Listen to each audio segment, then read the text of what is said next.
Sir, जिस मसले पे आज यहाँ पर इजलास बुलाया गया है या असेंबली को बुलाया गया है, पहलगाम वो जगह, दुनिया का जो भी आदमी कश्मीर को जानता है और वो पहलगाम जरूर मानता है और जानता भी है। वो कोई आम जगह नहीं, वो कोई ऐसा गांव नहीं है जिसके बारे में कश्मीर के लोग ना जाने। दुनिया का जो भी आदमी कश्मीर को जानता है वो पहलगाम को जानता है। सर, इसमें डिबेट्स हुई, इसमें तकरीर हुई, इसमें तज्जिया हुआ। पिछले 6 दिनों से ये मामला देखा जा रहा है और देश के हालात भी देखे जा रहे हैं। पाकिस्तान 4 आदमियों को भेजता है और अपने इलाके में ये काम करके चला जाता है। सर सुन लीजिए, सर 6 दिन हो गए पूरे देश के अंदर अफरा तफरी का माहौल है, जहां हम गमजदा है वहां। और सर टेररिस्ट ने टूरिस्ट को डराया, टेररिज्म ने टूरिज्म को रोका। सर हम पाकिस्तान के उन 4 आतंकवादियों को रोकेंगे अगर, तो ये टेररिज्म भी खत्म हो जाएगा, टूरिस्ट भी अमन से जो है अपने टूरिस्ट की जगहों पे जो है चलेगा। सर पाकिस्तान की बात मैं करना चाहूंगा। कुछ लोग कहते हैं अपने देश के अंदर भी कि ये मुसलमान आतंकवादी है।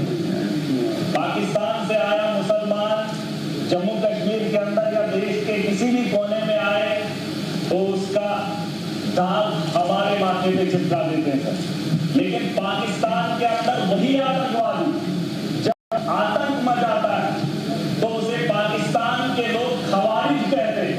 क्या कहते हैं? खवारिज कहते हैं कि अपने ही पाकिस्तान में मुल्क के अंदर जब कत्लेआम करता है पाकिस्तान में तो उसे खवारिज कहते हैं, और जब वही आतंकवादी हमारे देश में आता है तो उसे मुजाहिद कहते हैं। इस शर्म की बात, ये पाकिस्तान को ये बात बताना बहुत जरूरी है। या तो जिन लोगों को आप यहाँ पे देख रहे हो वो भी मासूमों का कत्ल कर रहे, और जब आपके मुल्क में वो लोग कत्ल करते तो आप उन्हें खवारिज न कहिए, आप उन्हें भी वही बात बताइए। बहरहाल सर गोली का जवाब गोली से नहीं होना चाहिए, क्योंकि सर वो 4 आदमियों को भेजते हैं, हम बोल ही रहे हैं, मजम्मत कर ही रहे हैं, और उससे क्या हो रहा है कि हमारे मुल्क का माहौल है। मुसलमान हिंदू के साथ लड़ रहे हैं। उन्होंने जो नाम पूछा है, उन आतंकवादियों ने जो नाम पूछकर हत्या की है वो अपने मकसद में सही है सर, चाहे आप इस बात को माने या ना माने। वरना मुझे बताओ 4 आदमी आने के बाद हिंदुस्तान में अफरा तफरी कैसे फैलती। लेकिन वो अपने मंसूबे में कामयाब है, वो दिमाग से इस खेल को खेल रहे हैं सर। मुसलमान पूछकर हिंदू को मार रहा है, वो चाहता है कि हिंदुस्तान के अंदर हिंदू और मुस्लिम का फसाद हो ताकि ये जंग खुद आपस में लड़े, वो अपना हाथ न इस मुल्क के अंदर। उसे यहाँ का अमन और शांति और भाईचारा अच्छा नहीं लगता है। सर मैं एक चीज बताना चाहूंगा, मेरे पिछले दिनों बच्ची 8 महीने की गिर गई, कुर्सी पे बैठी थी तो बगल में वो टाइलें लगी थी, सर फट गया। सर फट गया। मैंने उसे इलाज के लिए डॉक्टर के पास लिया, लेकिन उसके माथे का दाग अभी नहीं। बात ये नहीं है कि वो गिर गई और बच गई और ठीक हो गई, मैंने डॉक्टर के पास लिया, उसका जख्म जो है भर गया, लेकिन जो सर उसके माथे पे दाग है वो तभी लगा है क्योंकि वो कुर्सी से गिरकर उसके साथ बजी। अगर वो कुर्सी पे चढ़ने से पहले ही उसे बचा लिया होता, ना उसके माथे पे कट लगता और ना ही उसके माथे पे वो जख्म रहता। और वो जख्म ये है कि पाकिस्तान से आया हुआ मुसलमान जब यहाँ आतंक फैलाता है तो हमारे माथे पे जो दाग है उसे मिटाने में हमें सालों साल लग जाते हैं। मैं उसे तो बात ही वही है, मैंने कह दिया खवारिज। सर मैं बताना चाहूंगा, एक बात है जिसे हम लोगों को समझना बहुत जरूरी है। मैं तो समझता था मोदी जी के नेतृत्व में इस देश को चलाया जा रहा है, आतंक के दिलों के अंदर इतना खौफ होगा, पाकिस्तान के अंदर इतना खौफ होगा कि पाकिस्तान हमला करने की मुसम्मत भी नहीं करेगा, ये मेरा दिल मानता है। क्योंकि तकारीरें वैसी होती थी, जलसे वैसे होते थे। लेकिन आज अगर वो वक्त आ ही गया है, यहाँ अगर मैं अगर ताकतवर हूँ, मैं चाहता हूँ अगर वो मेरे से गलती करे, मेरे से वो उलझे, मैं चाहता हूँ वो कब उलझे और मैं उसको लम्हारे 2 मारकर दिखा दूँ। सर ये मेरा मानना है, अगर मैं खत में हूँ, मैं चाहता हूँ आप मेरे पे वार करे और मैं उसे ताकत से जवाब दूं। आज ये सर पूरी बात सुनिए, अभी तक घंटी किसी की नहीं बनी, किसी की नहीं बनी। अगर मेरे लिए बजा रहे मुझे बताओ, मैं गलत बोल रहा हूँ, मैं सही बोल रहा हूँ। मैं कह रहा हूँ सर, आज आप यहाँ इजलास बुलाएंगे, बुला लो, मैं भी चला जाऊंगा। मैं आज इसलिए आया हूँ, मैं इस जम्मू कश्मीर का नागरिक भी हूँ और जिम्मेदार भी हूँ। मेरे नौजवान बच्चे उमर साहब ने एक टीम बनाई, अलग अलग स्टेट्स के अंदर गए, लेकिन मजबूरी क्या हुई कि मुसलमान को देखकर पीटा जा रहा। मैं इसलिए यहाँ पर आया हूँ, मैं मुंबई नहीं गया, मैं महाराष्ट्र नहीं गया, मैं गुजरात नहीं गया, अपने उन बच्चों को देखने के लिए जो यहाँ से हमारे भाई पढ़ने के लिए जा रहे हैं। लेकिन मैं उमर साहब का फिर भी शुक्रिया अदा करना चाहूंगा। लेकिन एक बात बताने आया हूँ, मैं चाहता हूँ सर, मैं चाहता हूँ जो बात मैं बोल रहा हूँ कि उकसाया जा रहा है। पाकिस्तान बड़े आदमी को, ताकतवर को कभी कमजोर नहीं उकसाता है। अगर उकसाने की गलती पाकिस्तान ने की, मैं खुलकर बोलूंगा सर, अगर की हो जो पहली बार नहीं हुआ।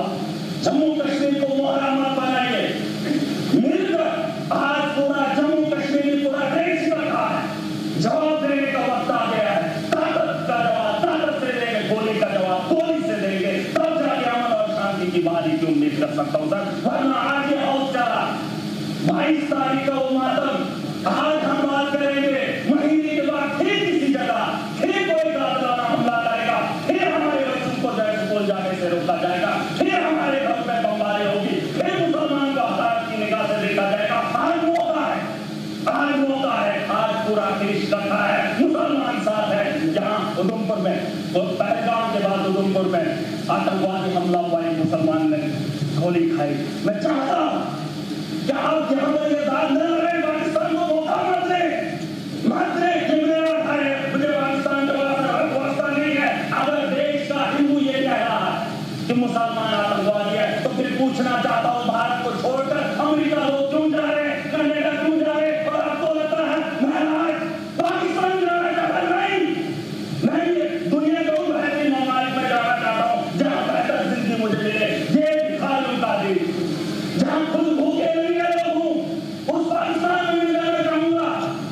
ये दाल खत्म कर दीजिए, ये सब खत्म कर दीजिए। मैं लोकतंत्र मुल्क में रह रहा हूँ, जमहूरियत का मुल्क है, यहाँ आजादी है, मेरे जैसे इंसान को बोलने का अधिकार है। अरे पाकिस्तान में हालात देखकर इंसान को घिन आती है, लेकिन ये दाल मैं नहीं ले सकता। मैं अपने दोस्त को देश के कोने में पिटते हुए नहीं देख सकता, हिंदू और मुसलमान के साथ लड़ते हुए नहीं देख सकता।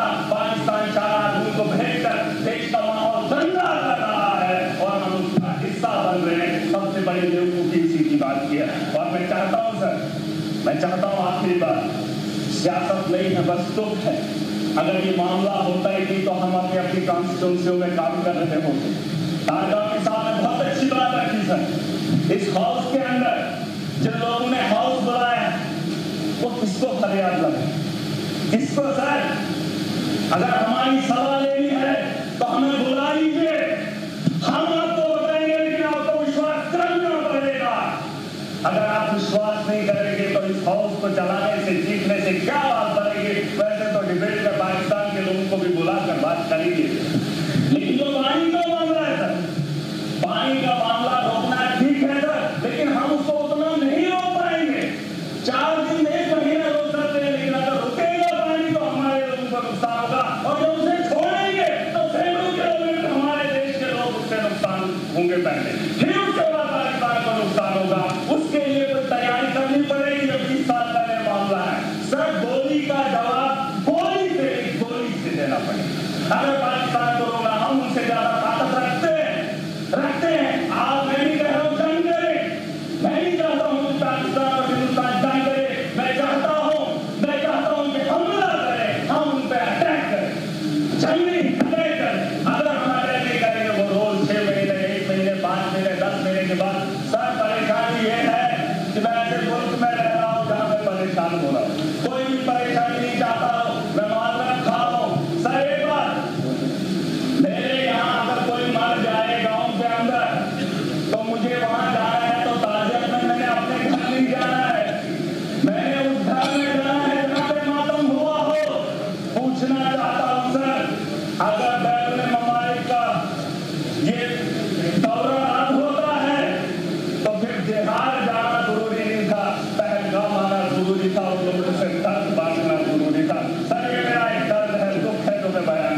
Hello, thank you.